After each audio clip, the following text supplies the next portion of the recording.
Everything around you is built from just over 100 kinds of atom. We organize them all in the most powerful chart in science, the periodic table. Elements are placed in order of atomic number, the count of protons in the nucleus. The rows are periods. The row number tells you how many electron shells an atom uses. The columns are groups. Same group, same number of outer electrons, so they behave alike. Metals fill the left and center, non-metals the upper right, with metalloids bridging them. To see why, let's step inside a single atom. At its heart is a dense nucleus, positive protons packed with neutral neutrons.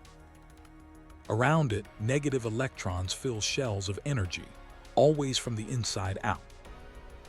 Each shell has a limit, 2n squared, 2, then 8, then 18. The outer shell is the valence shell, and it decides how the atom behaves. Every atom chases the same prize, a full outer shell. Sodium carries one lonely electron in its outer shell and longs to lose it. It lets that electron go. Now protons win, and it becomes a positive cation. Chlorine does the opposite. It grabs that electron to become a negative anion. We track outer electrons with Lewis dots, one dot for each valence electron. Metals hold just a few valence electrons and give them away to form positive ions. Inside a metal, freed electrons flow through positive cores, a sea of electrons that conducts and bends. Full shells, valence electrons, the give and take of charge. This is the foundation. Intermolecular forces are the attractions between molecules, not the bonds within them. Weakest to strongest, London dispersion in every molecule, dipole forces in polar ones, and hydrogen bonding. A hydrogen bond links a slightly positive hydrogen to a slightly negative oxygen. Stronger forces mean higher boiling points. The rule of solubility is simple, like dissolves like. Water is bent at 104.5 degrees, making it polar, with a negative oxygen and positive hydrogens. Polar dissolves polar, and nonpolar dissolves nonpolar. Water grabs salt, but it will never touch oil. Matter comes in three everyday states: solid, liquid, and gas. In a solid, particles lock in a lattice. In a liquid, they slide past each other. In a gas, they fly free. Cold and high pressure favor solids and liquids, while heat and low pressure favor gases. Drop salt in water, and the polar molecules swarm each ion, tearing the crystal apart. Each freed ion is wrapped in a hydration shell, oxygen facing the sodium, hydrogen facing the chloride. Particle size sets the mixture: a clear solution, a light-scattering colloid, or a settling suspension. The noble gases fill group 18, famous for barely reacting at all. Their outer shells are already full, so they have no reason to bond.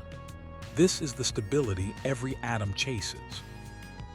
Even so, heavy ones like xenon can be forced to react, so we say very unreactive, not truly inert.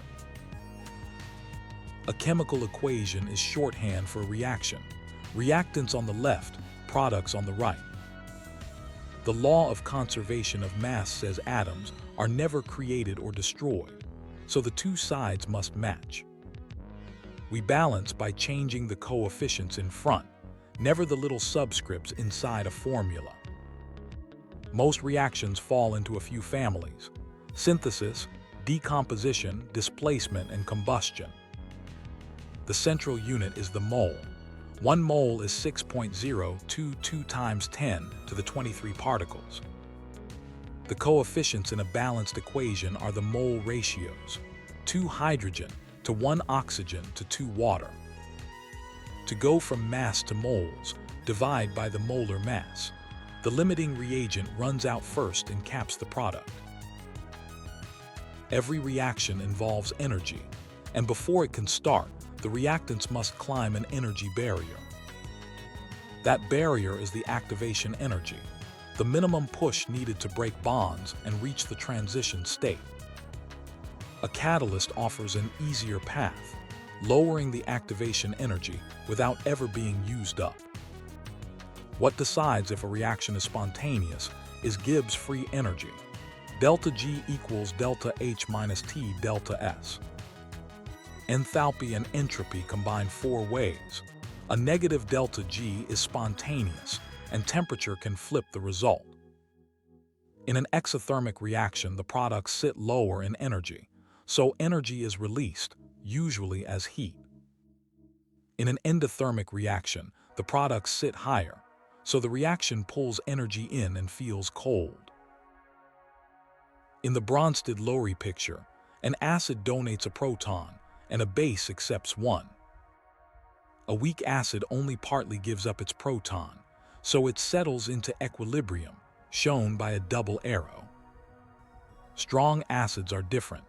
They dissociate almost completely, so they get a single forward arrow. We measure it on the pH scale. Below 7 is acidic, above is basic, and each step is a tenfold change. Redox is all about electrons on the move. Oxidation is loss, reduction is gain. Sodium hands its lone electron to chlorine. The two always happen together because every electron lost is gained. Here is the twist most people get backwards. The species oxidized is the reducing agent, and the one reduced is the oxidizing agent.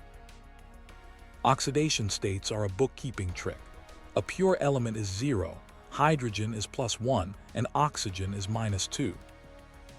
In sulfuric acid, 2 hydrogens give +2, 4 oxygens give -8, so sulfur must be +6. Quantum numbers are the address of every electron, 4 numbers that pin down exactly where it lives. N gives the shell, L gives the subshell shape, M sub L picks the orientation, and M sub S is the spin. No 2 electrons in an atom share all 4. That is the Pauli exclusion principle. An orbital is where an electron is likely to be found, and each type has a signature shape. S orbitals are spheres. P orbitals are dumbbells, pointing along X, Y, and Z. The 2 colors mark the orbital's phase. D orbitals take cloverleaf shapes, 5 of them, including 1 ring and lobe form. Electron configuration follows 3 rules.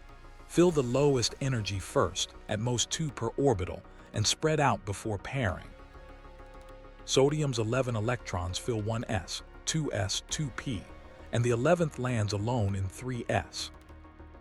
The diagonal rule gives the filling order, and it is why 4s fills before 3d. From a single proton to the logic of the whole periodic table, that is general chemistry.